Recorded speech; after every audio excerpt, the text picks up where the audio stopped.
ଚିତା ଲାଗି ଅମାବାସ୍ୟା ସ୍ପେଶାଲ ତୁଳା ପରି କଅଁଳିଆ ଚିତଉ ପିଠା। ଏଇଟା ବହୁତ ସହଜ। ଏ ପିଠାକୁ ଯେ କେହି ବି ବନେଇ ପାରିବେ। ଦେଖନ୍ତୁ କେତେ ବଢ଼ିଆ ଜାଲିଦାର ଦେଖାଯାଉଛି। ଆପଣଙ୍କୁ ମୁଁ ପାଖରୁ ଦେଖାଉଛି। ବହୁତ ବଢ଼ିଆ କଅଁଳିଆ ଆଉ ଜାଲିଦାର ଭିତରୁ ବହୁତ ଏ ପିଠା। ଆପଣମାନେ ଏମିତି ପିଠା ଚିତା ଲାଗି ଅମାବାସ୍ୟା ଦିନ ବନାନ୍ତୁ। ଚିତଉ ପିଠା ଭଗବାନଙ୍କ ପାଖରେ ଅର୍ପଣ କରନ୍ତୁ ପ୍ରସାଦ ରୂପେ। ଦେଖନ୍ତୁ କେତେ ବଢ଼ିଆ ଦେଖାଯାଉଛି ଆଉ ୟାର ଟେଷ୍ଟ ତ ବହୁତ ବଢ଼ିଆ। ତ ଡେରି ନକରି ଚାଲନ୍ତୁ ଦେଖିନେବା ଏ ତୁଳା ପରି କଅଁଳିଆ ଚିତଉ ପିଠାର ରେସିପି ଦେଖିବା ପୂର୍ବରୁ ଆପଣମାନଙ୍କୁ ମୋ ତରଫରୁ ନମସ୍କାର। ସର୍ବପ୍ରଥମେ ଆପଣ ସମସ୍ତଙ୍କୁ ଆମ dklsneha ୟୁଟ୍ୟୁବ୍ ରୋଷେଇ ଚ୍ୟାନେଲକୁ ଅନେକ ଅନେକ ସ୍ୱାଗତ।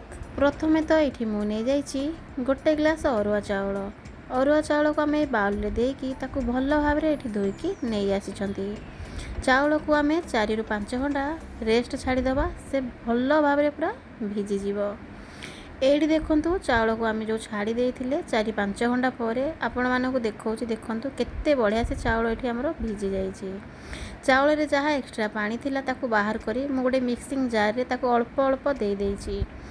ଏଇଠି ମୁଁ ନେଇଯାଇଛି 2ଟା ଗୁଜୁରାତି, ତାପରେ ନେଇଯାଇଛି ଗୋଟେ ବଡ଼ ଚାମଚ ପାନମଧୁରୀ, ତାପରେ ଏଇଠି ମୁଁ ନେଇଯାଇଛି 1 କପ୍ ନଡ଼ିଆ କୋରା ଦେଇ ସାରିଲା ପରେ ଏଇଠି ଯେଉଁ ଗ୍ଲାସ୍ରେ ମୁଁ ନେଇଥିଲି 1 ଗ୍ଲାସ୍ ଚାଉଳ ସେମ୍ ଗ୍ଲାସ୍ରେ ମୁଁ ନେଇଯାଇଛି ହାଫ୍ ଗ୍ଲାସ୍ କ୍ଷୀର।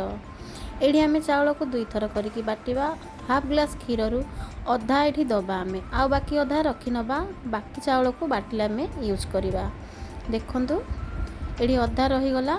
ଏବେ ଆମେ ଏଇ ଚାଉଳକୁ ଭଲ ଭାବରେ ଚିକଣ କରି ବାଟି ନେଇ ଆସିବା।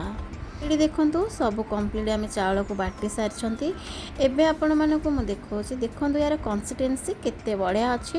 ନା ବେଶୀ ପତଳା ଅଛି ନା ବେଶୀ ମୋଟା ଅଛି। ୟାକୁ ରଖିନେବା ସାଇଡ଼୍ରେ।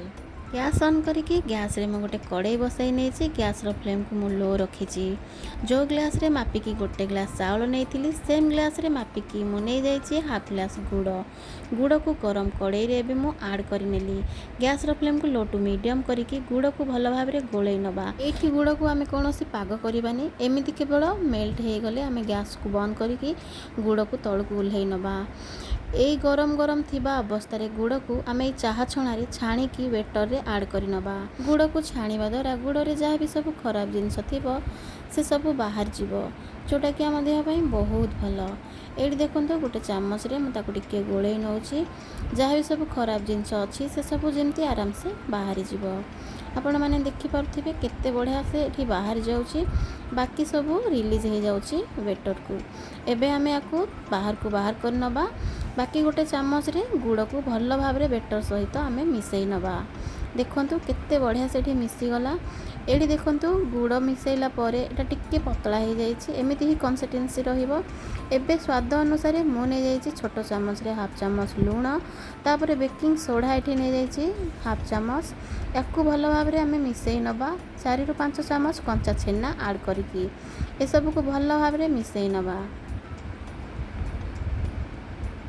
ଗ୍ୟାସ୍ ଅନ୍ କରିକି ଗ୍ୟାସ୍ରେ ମୁଁ ଗୋଟେ କଡ଼େଇ ବସାଇ ନେଇଛି। କଡ଼େଇ ଗରମ ହେଇଯିବା ପରେ ମୁଁ ନେଇଯାଉଛି ଏଠି 1 ଚାମଚ ଘିଅକୁ ଭଲ ଭାବରେ ମେଲ୍ଟ କରିସାରିଲା ପରେ ଗ୍ୟାସ୍ର ଫ୍ଲେମ୍କୁ ଲୋ ଟୁ ମିଡ଼ିୟମ୍ କରିକି ଗରମ ଘିଅରେ ମୁଁ ଆଡ଼୍ କରି ନେଉଛି ହାଫ୍ ବାଉଲ୍ କଟା ନଡ଼ିଆକୁ ଆମେ କିଛି ସମୟ ଭାଜିଲା ପରେ ତା ଦେହରେ ଆମେ ଆଡ଼୍ କରି ନେବା ଏଇଠି 2 ଚାମଚ କଟା କାଜୁ, ତାପରେ ଆଡ଼୍ କରି ନେଇଛି 1 ଚାମଚ କଟା କିସମିସ୍।